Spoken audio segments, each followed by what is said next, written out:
The Art of Deception, a tale of alien invasion and pranksters' delight in the world of pranks. Timing is everything. And I had just the right timing to catch Monsieur Lerou off guard.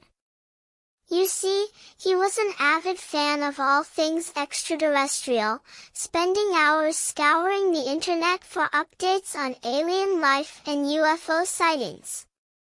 I had been monitoring his online activities, and I knew just the right bait to use.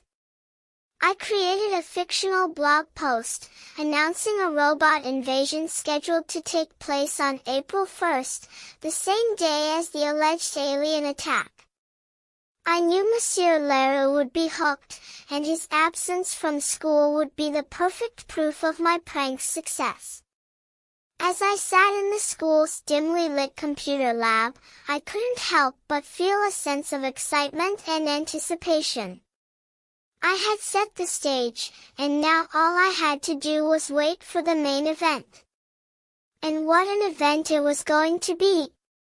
I had programmed the school's lights to flicker ominously, a signal that the invasion was imminent. The sound system would soon broadcast a menacing voice, warning of an impending alien attack. It was going to be a show like no other. And then, it happened. The lights began to flicker, and the sound system crackled to life. A voice boomed through the speakers, its tone menacing and foreboding. Attention, attention, this is not a drill. Extraterrestrial beings have landed. Repeat, extraterrestrial beings have landed. The room fell silent, and I could sense the anticipation building. Monsieur Lerou was nowhere to be found, and I knew he was probably too busy trying to make sense of the chaos to notice me sitting in the back of the room, grinning from ear to ear. But just as I was about to revel in my prank's success, the lights began to flicker again. This time, they didn't stop. The sound system continued to broadcast its ominous warnings, and I knew something was amiss. I looked around the room, trying to make sense of what was happening. That's when I saw it, a group of students, their eyes wide with excitement, staring at something outside the window. I followed their gaze and saw a group of friends, their faces illuminated by the flickering lights, their faces contorted in mock fear.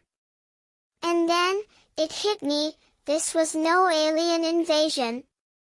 This was just a group of friends, trying to pull off the ultimate prank.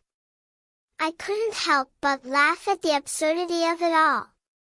As I watched the scene unfold, I couldn't help but feel a sense of admiration for my friends. They had truly outdone themselves, creating a prank that would be remembered for years to come. And I, the master prankster, had fallen victim to their clever scheme. In the end, it was a prank war, and I emerged victorious. But I couldn't help but feel a sense of respect for my friends, who had pushed me to my limits and beyond. And as I left the school, I couldn't help but wonder what other pranks lay ahead, waiting to be pulled off.